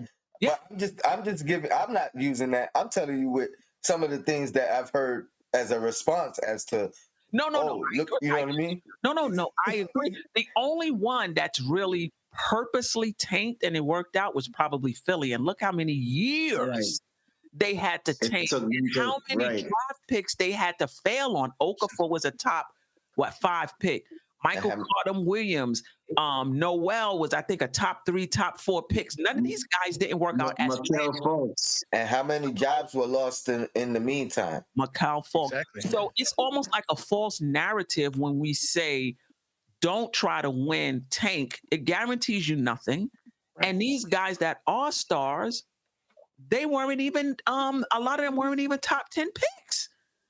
So that's what I'm trying to say. You can tank and not get a franchise player, and you can play to win and get a franchise player. Like there's no formula. There's no formula.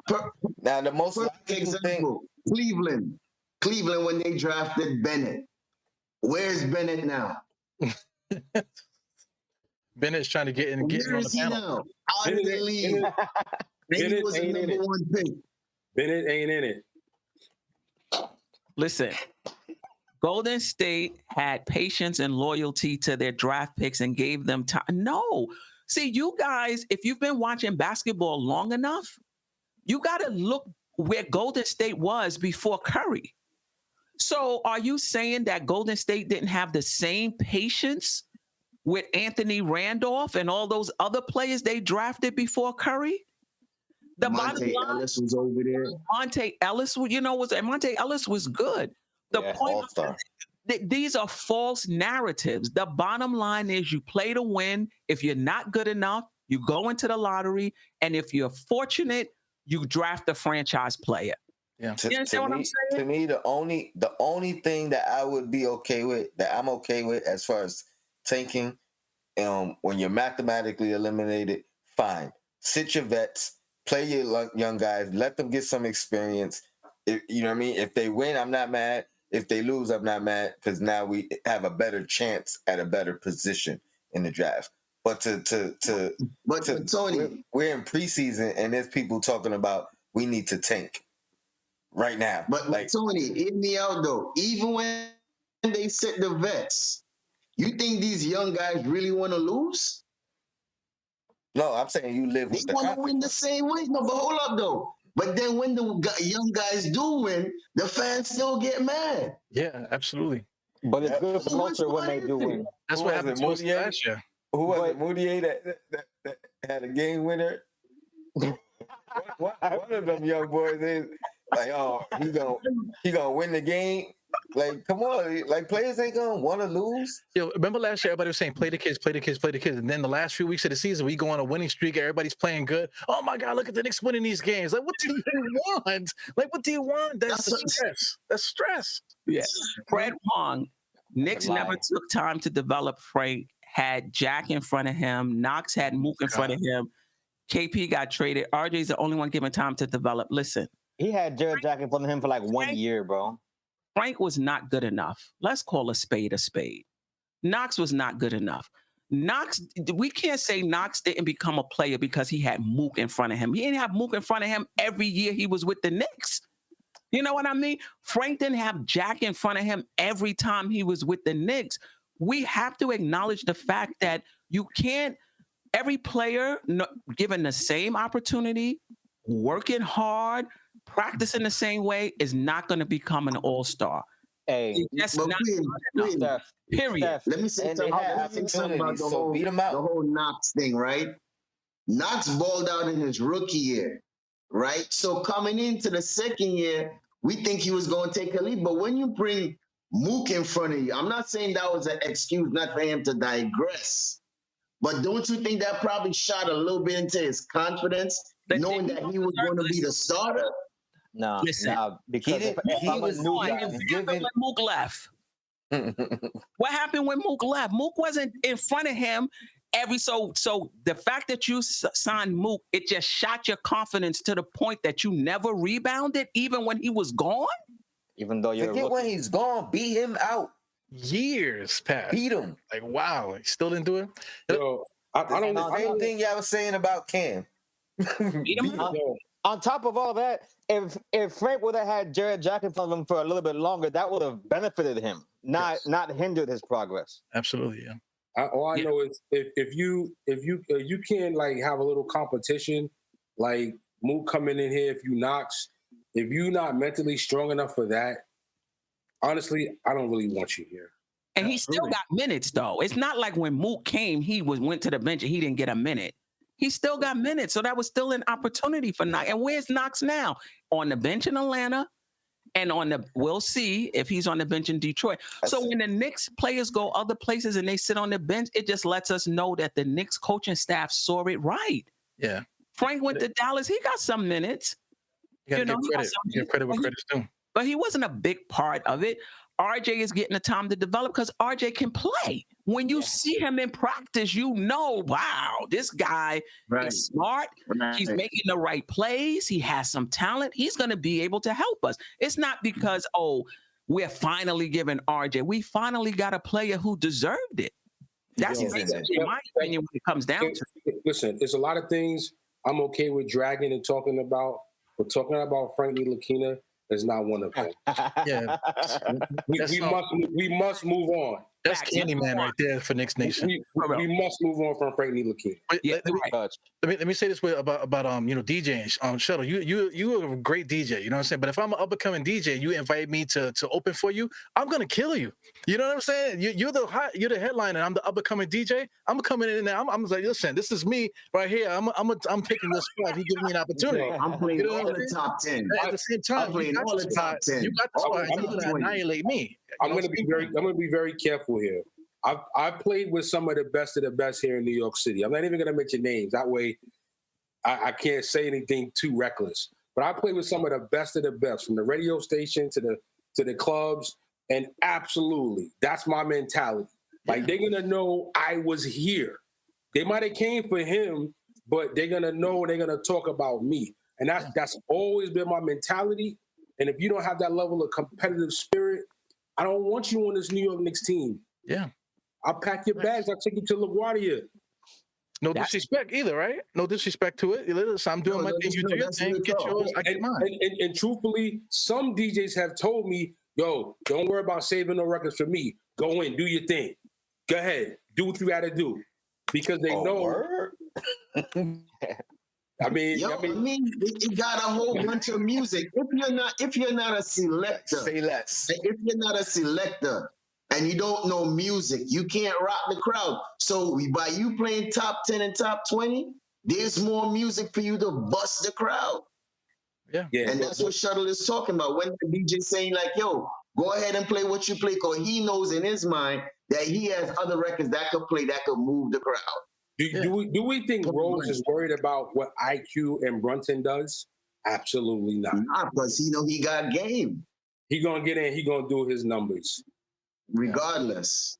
And if you're a new guy, if you're in your second year and you get all in your feelings about a veteran coming in front of you as opposed to taking it as a learning opportunity, there's something wrong with you. Yeah, let's get to Indiana because we played them Thursday. So that way, when we back here talking about them, we can say that we went over them. We play Indiana Thursday. This is the projected start rotation as per ESPN.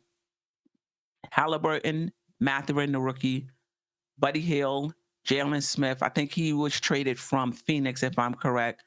Miles Turner, off the bench, TJ McConnell, who I love. Duarte, Nesmith, didn't he play for Boston at some point? Brissett, Isaiah Jackson is in his second season. And then Daniel Tice, who might move up, and Galloway. So this is who we will play. So when you're looking at our starters, I think this will be a tougher game for us. Yeah. All shooters. No, Indiana's definitely tougher than Detroit, I think, just because, you got Halliburton, who's, a good controller of the team. Yeah, we do play them Friday, not Thursday, Friday. Yeah. You got Buddy, who's an excellent shooter, and Turner, who's got a lot of experience. Duarte, he ends up starting over Mathurin, maybe not, but either way, He's going to play, and he's an excellent shooter, and he's got good, game savvy. Mathurin is a good defender. Smith, I mean, he's athletic. He gets bored. So, I mean, it's going to be a tough matchup, but I like the Knicks against Indiana. I mean, if they swept this team, I wouldn't be surprised.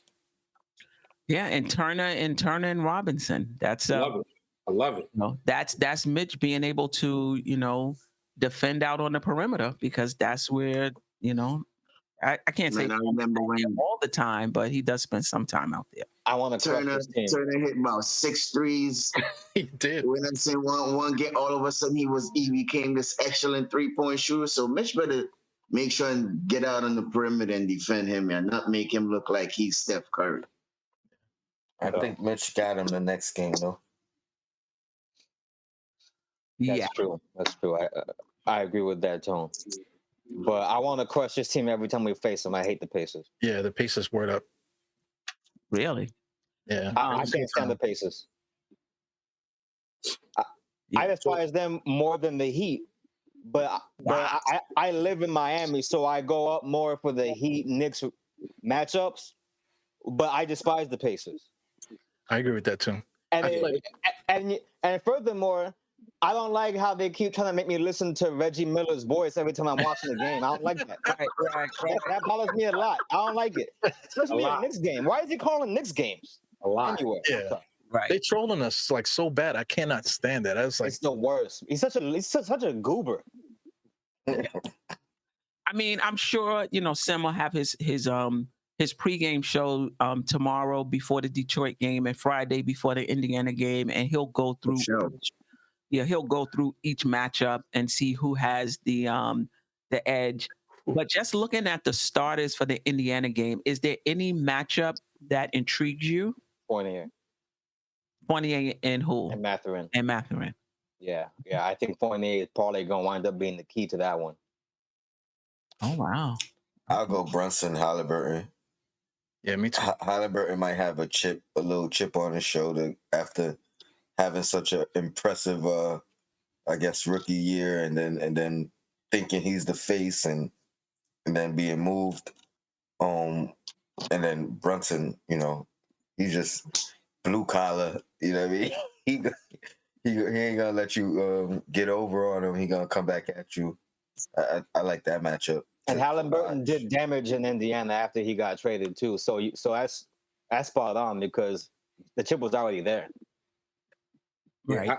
I'm interested to see what happens in the front court if they put Robinson on Smith and maybe put Randall on Turner a little bit, since Turner plays. He's more of a threat outside than Smith is. So that's why I really think a key to this season will be Tibbs and his ability with him in the coaching staff to make these type of maneuvers. Right. And these could be the difference in winning a handful of games, very easily determining how you strategize your lineups. Yeah. Right. I said it before. Yeah. It's all about how he put this whole recipe together and put it in the pot and make the stew good. I think that's one thing that nobody's really caring about, because they know Tom Thibodeau is going to have the defense right. At least we're going to have a scheme where we do things a certain way, defensively. So we're not really worried too much about it. But these individual matchups, I'm looking at this Jalen Smith kid with the funky glasses. I could see him, giving Julius Randle some fits, because Randall likes to take time off against guys that he doesn't think is necessarily up to par. And I could see Jalen Smith, taking his heart from him. Ain't no time for him to be taking days off now, bro. Yeah. If Brissett starts over Jalen Smith, the same. Yeah, Brissett's good too. It happened. Yeah. Is that once a Knick, always a Knicks, Langston Galloway? Yes. He's still in the league. Wow. Yeah. Listen, I think we triggered the Knoxers as the Prince Bun, who's gone by a different name these days. Shout out to the Prince Bun who termed that the Knoxers. We got Prince Bun in here? He might have. If he didn't stop by today, he stopped by the other night. But yeah, he's been in the chat. The Knoxers are going at it in terms of the Knicks just not giving Knox enough. So we listen. I used to stab on a wound. I used to be the vice president of the Kevin Knox fan club. So I was just gonna say, Tone, those aren't real accounts. That's you and Sim on the burners just trying to case for Knox still. Yeah, you used to cap hard for Knox though. My goodness. Yeah. But this is what I'll ask the chat, and we'll finish chopping up Indiana. We're gonna get out of here. When somebody who you think the Knicks didn't give a chance to goes to another team and doesn't get an opportunity there, and then goes to maybe a third team and doesn't get an opportunity, do you rethink it and be like, maybe the Knicks were right? I don't know. Somebody in here said that they messed Knox confidence up so bad at age 17 that he just wasn't able to recover. Oh my God. No, we know what happened. We know what happened. Okay, he got his heart taken away in a preseason game from Zion, and he ain't been the same. He hasn't been the same since. Wait, his heart was in the basketball? Preseason. His heart was in the basketball? Tony, you already know what this is about. Yeah, you saw what happened just like everybody else.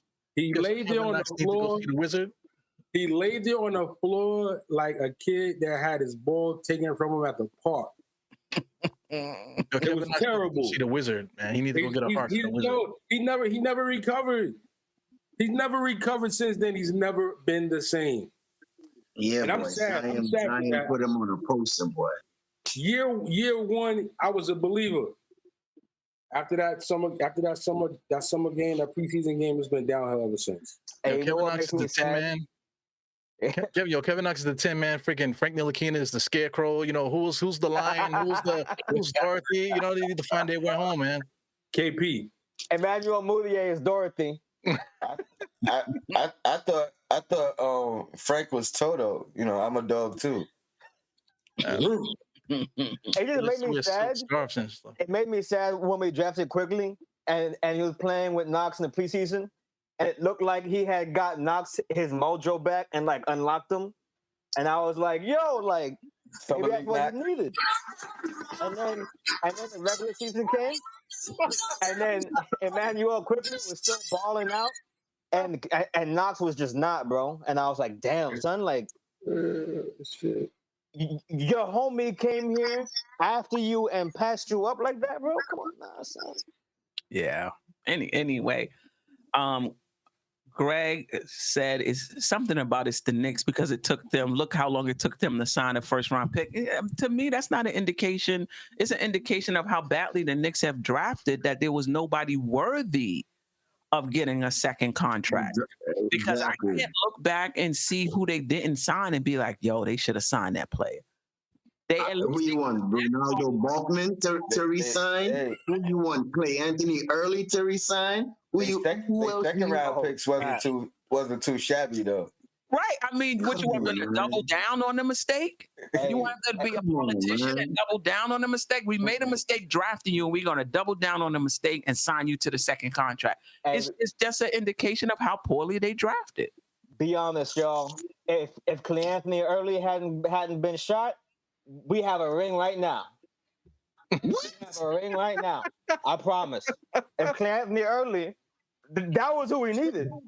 Savvy. That's something before this game to you, bro. That's something before the game to you, right? Right. I've been in the swamp, bro. With a ring. It's a swamp weather. See, everybody has a Kevin Knox. Right. Francisco Carrillo, I appreciate you rocking with us. I agree about David Lee, but that was a special situation where everybody was taking and trying to clear cap space for the LeBron sweepstakes, and that's why David Lee didn't get that second contract. He deserved it. And technically he did. It was just a sign and trade. Right. He got right. He did right. He ended up going to Golden State and won a ring too. Yeah, it was a sign. We did right by that man. Listen, it don't get better than that. Yeah, it's nice in the Bay. Anything we didn't discuss today? Anything you wanted to say about any prior topics that maybe came to you late and you want to get it in now? Anything about the preseason you want to talk about? Anything about training camp you want to talk about before we get out of here? we didn't get a chance to do the Southeast Division because we just started talking and we got so much into it. So I'll bring that back next week and see if we'll have a better chance. We might have much more to talk about that we may not even get to that, but we'll see. I'm going to just say that I think we're going to be better than we think that we will be. Because I think that we have overachieved without a true point guard. Right? Okay. And in the years that we were bad, it was just bad years. But now that we have a true point guard and we got the same set to run back from last season, I think we're going to do some good stuff. We're going to be better than we think we are. We might not see how we want to, but I think we're going to exceed our own expectation. I agree. Preseason, I just can't wait to see Cam Reddish. Not because I want him to do bad, because I want him to do well. Actually, I love the idea that it's Cam Reddish, IQ, Rose, and Grimes fighting for 3 positions, and really, and it's 4 players fighting for it, and that the players are going to make it very hard for the coaching staff to decide who's going to be the top 10 players in the rotation. Like, I want IQ to play well. I want everybody to play well, but I especially want to see what Cam does because he's the one that we have seen the least. Mm-hmm. And of all of those players on the bench that are fighting for those minutes, I truly believe he has the highest potential ceiling. But I don't think that he's mentally put it together in his first few years in the league. I'm hoping to see him make strides and see indications of that in the offseason so that even if he doesn't break the lineup immediately coming out to the start of the season, I at least have confidence that when he does get the opportunity that he'll be ready for it. So Cam is what I got my eyes on more than anything at this point, to be honest. Yo, Shuttle, do you know what Cam needs? Courage. He needs some courage. He's on down, bro. He's on down, bro. He needs some courage. He's the cowardly lion. He needs some courage, man. He's on down, bro. You guys are so mean. Hey, Tony, I was real positive right there. You heard it. It was good. Real positive. I was real positive right there, Tony. He gonna prove y'all wrong. What? I said I want him to. Yeah. I want him to. I know. I want him to. Trust me when I tell you that, Tony. I want him to. Trust me. Yeah. And you know how I feel about IQ. So if it was Rose, Grimes, and Cam, I'd be ecstatic. Yeah. But he got to earn that. Wow. Sound like a decent. Sound like a decent second unit. That sounds like a decent second unit. Hello. Yeah. Shout out to the chat. Just going in and it being chat is hilarious right now. And being active. The Knicks. And had they traded RJ, they would have ruined RJ. I don't believe that. RJ is different. RJ is different. They got it all upstairs. Yeah, they could have traded RJ and he would have balled out in Utah. I'm not worried about RJ at all. But anybody else? This was fun. I got one more. You got one. Oh, that's right. Yeah, I want to see Cam tomorrow as well. I want to see Brunson. I want to see the entire Knicks team, but I'm really interested in that offense and rotations. Right, the rotations too. Who's handling that ball? What's Randall's new role going to be, and is it going to look really different than last? How about Derrick Rose picking up full court? Nah, just right there. No. I'm not. I'm saying he was picking up full court in practice. And, I hope he doesn't. And they acknowledged it. Like, he need to chill, we bro. see you. Yeah, he's he already. He better calm down. We need him just in case we do make the playoffs. We need him to be fresh. So let the young guys do that. The IQs and the RJs and the Cam Reddishes pick up the full course. So Stafford, let's not make the playoffs and save them for the playoffs that we don't make. Let's do that. Come on, man. Let's do that. Let's do that. That's kind of extreme. What are we really But since talking we're about? on the topic, I have a question for the panel. Derrick Rose, over or under 15 minutes? Over. Reluctantly over. I think he should play less. I think he should play less, but I think he will play more. Same. I mean, if Brunson plays 33 minutes and IQ is the de facto, I mean, if Rose is the backup, 15 minutes, that's 48 a game. So in 33 minutes for Brunson is like, that's a good enough amount of minutes. That's a good enough amount of minutes for him. That puts him on par with the top point guards in the league. And 15 minutes for Rose would be perfect. But 15 and 30, 33. Yeah, the sense I get is they're going to be playing some time together. We'll see. Oh, yeah. We'll see. Yeah, especially if their minutes equal 48, I'm good. If Right. they're 2 minutes over 48, then that means that's cutting into somebody else. Well, which is going to be Fournier, in my opinion. Or Grimes. That's true. Or quickly, so many quickly. It'd be real Because I nice think to quickly is see. a way better defender than Fournier. Yeah. Yes. He doesn't have the length though, but I mean the height. But yeah, I agree. Yeah. It's a good problem to have, though, right? All this depth is kind of a good problem to have. Be hoping that, Of that course. the cream rises. We hope, there's no favorites and that type of thing going on. Oh no, Tibbs got he's gonna play. There is a favorite. His name is Hero. Get him in there. Thinks is the best players out there. The players who have gained his trust, which is different than which may be different than who the Knicks think he should play. That is a fact. One portion of the Knicks fan base is going to be upset because everybody can't play. Right. Yeah. Listen, All right. Okay, this is not the biddy league. All right, parents, this is not the biddy league. Where everybody get equal time. We're not doing, first quarter for the first unit, second quarter for the second unit. Everybody plays equal minutes. That's not what we're doing here. No matter if we win or not. We're trying to win some games here, all right?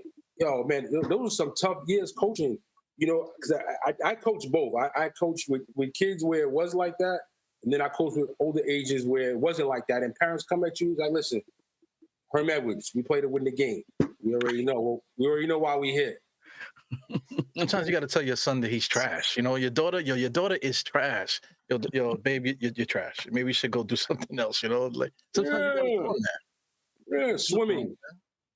Oh, boy, that's what you see. I don't coach no more, man, because these parents think like you're gonna get their kid a scholarship. Like they're going, like you're supposed to take them to the Knicks. It's just a game. You just having fun, man. They trying to Nah. You see, Stafford, because they're counting on that kid to bring them out of whatever situation they're in. Yeah. They're waiting on them to change their whole life, bro. Right, but you gotta do it. Old, though. And if he doesn't do it, it's your fault, Stafford. You're bad. Listen, man, look at here, man. I had my times coaching soccer, and that's it, man. I couldn't take some of them parents, man. Why you not letting my player soccer parents be a forward? Why you not letting my player do this? Why not? He can't get. He can't tackle. What do you want me to do? He running, passing over the ball. I mean, I'm good, man. I'm good. All right. We gonna get out. Appreciate the chat for rocking with us. We played Detroit preseason tomorrow. I believe that game is 7 p.m. Make sure you subscribe to the channel if you haven't already. Have your notifications on so you'll be notified everything that goes down on this channel, but particularly tomorrow, the pregame. The pregame is back. The postgame is back. I won't be. I'll be here for the pregame if it's around 3:30. I won't be here for the postgame because, as you know, that's a bit too late for me. But on Dope Soul Sports Talk, every morning after the Knicks play, I will be doing a post-game show to give my takes on the game somewhere around 8 o'clock. So if you haven't subscribed to that channel, Dope Soul Sports Talk, be sure to do so, and be sure to check me out the morning after to get my takes on the game. And we are out of here. Appreciate you.